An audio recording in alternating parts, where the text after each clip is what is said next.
Allez, c'est parti pour la dernière ligne droite de l'édition 2025 de la plus belle ferme de France. On découvre ensemble les concurrents pour pouvoir effectuer au mieux votre vote.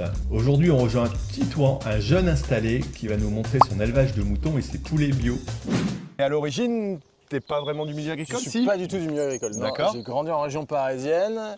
Je suis passé par une case école d'ingé agro à Toulouse. J'ai fait la belle école de Purpan. J'avais pas du tout envie de reprendre une ferme. J'avais même dit que jamais de la vie je ferais de l'élevage parce que j'avais fait pas mal de stages en exploitation vache allaitante. Et en fait, on a visité la ferme ici. J'en ai visité qu'une seule ferme. D'accord. On est tombé amoureux, coup de cœur. Ah ouais. On s'est dit on se lance, c'est parti. Et du coup, je vends les mâles au biberon. Pour des gens qui vont engraisser, etc.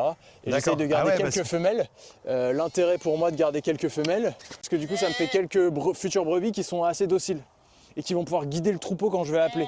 Ah d'accord.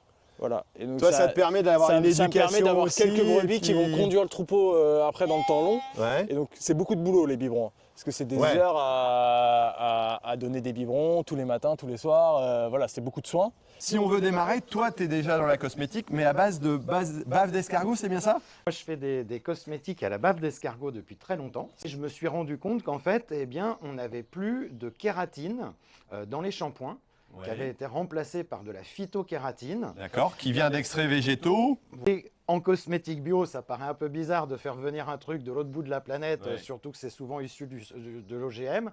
Alors qu'un des meilleurs composants pour les cheveux, c'est la kératine.